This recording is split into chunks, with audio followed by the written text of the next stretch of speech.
Well, hello, friends. Welcome to the Ladybird browser update for September 2023. My wife and I are currently moving to a new city, so I've been a bit less involved with the project in the last couple of weeks than I'm used to, but we'll be in the new place very, very soon, and everything will go back to normal. Nevertheless, there's been a ton of activity in the project, so let's look at a bunch of it. Starting with libjs. So this month I invented a new thing called heap function, which is a more GC friendly function callback mechanism, and it replaces safe function, which we already had. Safe function is a function template class that turns all the captures into GC roots, and it had the unfortunate issue that it was very, very easy to create leaks because if you captured something that would keep the safe function alive, you now had a reference cycle, so that thing would just leak. Heap function works more like any other GC object in that it marks its captures if it is itself marked. So works more like you expect the GC callback to work, and that ended up fixing a lot of leaks. But Alex has been doing a ton of work on tracking down individual GC leaks and fixing them with heap function and with a lot of other techniques as well. So that has been tremendously successful. And another thing that we also did was add file and line numbers to error traces. That is something that regressed when we switched from the tree walk interpreter to the bytecode interpreter, but Andrew did the bulk of the work, and then I ran the last meter of it. So we now have that working as well. But no big feature work in libjs really this month, just a couple of test fixes and things like that. But an area where we saw a huge change was navigables in libweb. So there was a gigantic refactoring of the HTML spec. Actually, back last year, I think, it got merged in October of 2022. And it took us until now, until we actually updated our engine architecture to match the spec. And this ended up fixing a ton of things for us. Things like the way history works and the way navigations work. And it improved our iframe support. It made it possible to navigate to JavaScript colon URLs, and a whole ton of things got fixed. And it's been a huge task. The screenshot you're seeing here is actually from the HTML specification repository, where I think it actually had more than 250 commits. It's just that GitHub gives up after 250 commits and refuses to show more of them in a pull request. But I started the work on navigables last year, and then handed it over to Alex at some point, who has done a huge amount of work. And I don't know how many commits it ended up being on our side, but it was well over 100 for sure, spanning over almost a year, I was going to say, but at least 6 months, probably more. So this is really, really nice to have this in, because now we actually start looking like the specification again, instead of looking like an earlier version of it. So really, really glad that this is finally in. Okay, so something new feature-wise this month in the engine is input type color, which gives you a color selection tool when clicked. And this was implemented by Circle, I think. And it gives you a different UI on different platforms. So this is on Linux with Qt, but on Serenity you get a different UI. And we are supposed to provide like a platform appropriate UI for it. So thank you, Circle, for working on that. Also this month, we are now able to run the speedometer benchmark to completion. This was actually something that got fixed with navigables being merged. And this is fantastic. It means that we can now run, I would say, the best benchmark for sort of real world browser performance. in terms of interactivity. And 9.43 is where we are at right now. I think when we first got it running, we were sitting around 5. So we have done a couple of targeted fixes to improve our scores, but we are very, very far from the other browsers. I think we're 26 times slower than Firefox on the same machine. So we got a long way to go, but being able to run the test, of course, at all means that we can start looking at it and start analyzing and improving. So really, really awesome. And I'm looking forward to reporting better numbers on this in the future. Okay, so SVG masks, we now have support for basic masking, clipping in SVG. This was implemented by MacDo or Benjamin. MacDo or Benjamin, I always get confused which one I should say. Sometimes people have these nicknames that are so sticky that you end up saying the nickname instead of the name. But Benjamin implemented this, so thank you very much for doing that. This is an example from MDN, where we're masking out a heart in the circle here. Looking pretty cool. And we also got the details and summary elements, and they basically allow you to create this little clickable thing that you can expand for more information.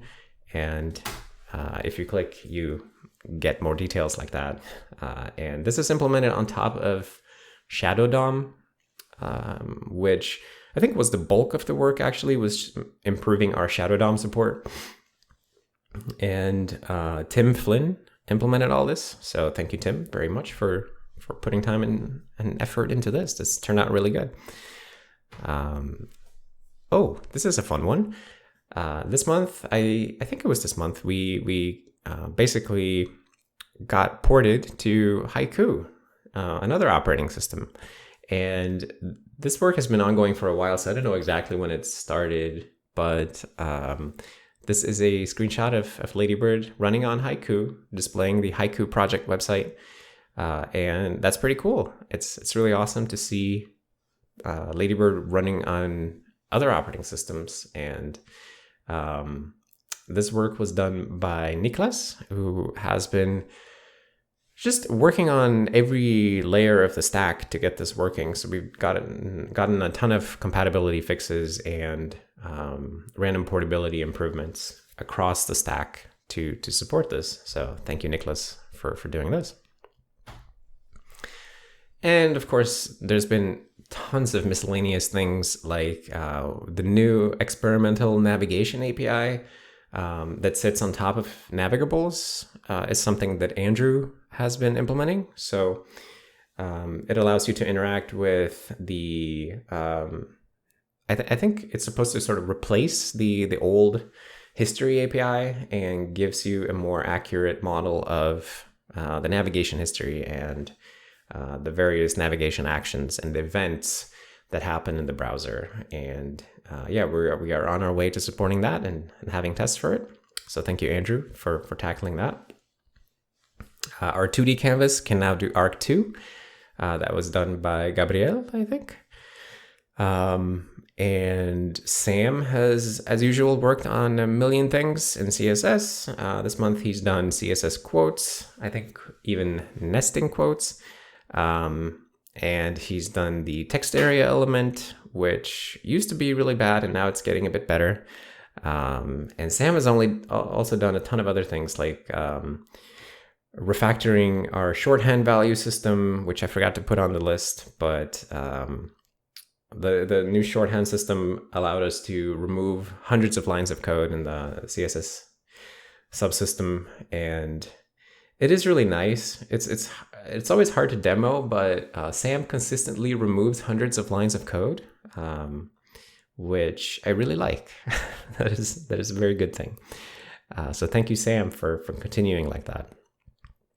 And then we have the Navigator Send Beacon API, and I think that's one of those things that gets blocked by a lot of people's extensions normally, but we now support it nevertheless.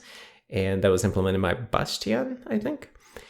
Bastian has also been doing a bunch of other stuff like DOM matrix, and I forget, but Bastian has been doing stuff all over the place lately as well.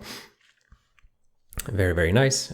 Structure serialization, which is something that Andrew worked on. That is turning JavaScript objects into a serialized format that can be passed over as a string to somebody else in another context. Andrew has been doing a bunch of work on this, making sure that we can serialize various JavaScript objects and HTML objects correctly. That is work that's sort of leading us towards implementing web workers and improving our multi-process architecture and IPC layer, where we're currently lacking the ability to marshal JavaScript values other than, we need to be able to marshal JavaScript values of all types across IPC boundaries, across process boundaries, and so on. And that work is moving forward. So thank you, Andrew, for working on that. And as usual, countless layout fixes. A bunch of people have been working on these, myself included. It's just fixing random layout issues on random websites, which is in some ways the least glamorous, but also really important work, because that is what actually that is the most visually noticeable thing often, is that you just have less and less glitches on websites every month, which is great. All right, so that's a lot of talk. Let's do a little demo of where we're at. All right, now let's actually launch Ladybird and take a look at some of the websites we've been improving this month. First up is the Swedish government's own website, which had a whole bunch of layout problems and various image loading issues, floating elements, text overlapping, yada, yada, yada. And it still looks a little bit wonky here, but for the most part, we've been able to isolate and address a whole bunch of issues. Apparently, we do crash still when clicking the cookie banner, but that's something for next month. We also did the city website where I've lived until just now. No longer going to live here, but since I had some visitors this month, we were checking the city website and fixing various issues. So it now actually lays out pretty nicely.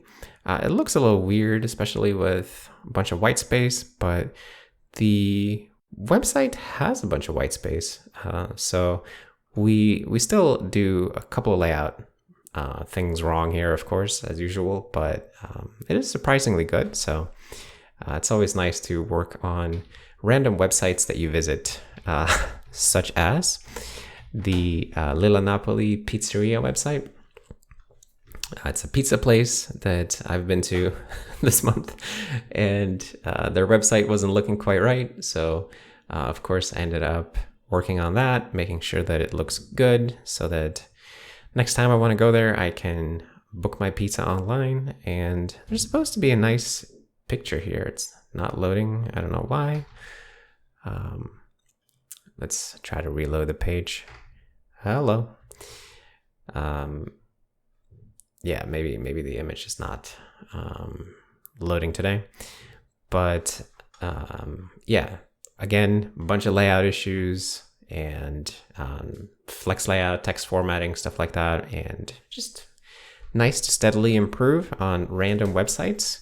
And another website that I visited many times this month was the Dark Souls Wiki, which is here, and I would read about various items and where I could find them. So like the Titanite chunk, for example. And we now do a pretty decent job with the Dark Souls Wiki and many other Fextra wikis until we crash, apparently. I feel like these crashes are newish because, yeah, that's something to look into for sure.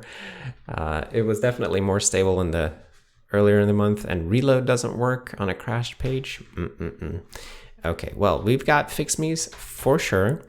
I guess for the last site I'll mention is we also did a bunch of work on the Null games publisher website, which I've been using it as a test case earlier, and this month they redesigned their website yet again. So a whole bunch of new issues to deal with, which was interesting. We still have pretty bad performance on CSS animations. So that's an area where we need to improve. But stuff like switching between the light and dark mode actually works. That's nice. And these subpages should work as well. We have a bit of an overflow clipping issue here apparently. But we are making progress. So that is good. At the start of the month when the new design came out, it didn't load at all. So we ended up fixing a ton of issues. And step by step, we do get better. So it is going great. And that's everything I had to show you today. So thank you so much for visiting and staying up to date with Ladybird. We're having a ton of fun. We're making great progress. Things are going beautifully. So we're just going to keep at it. New this month is that Andrew is on GitHub sponsors. So if you are interested in sponsoring a Ladybird developer who was previously unsponsorable, I'll put a link to his GitHub sponsors in the description. Other than that, we're just going to keep hacking. So see you all next time. Bye.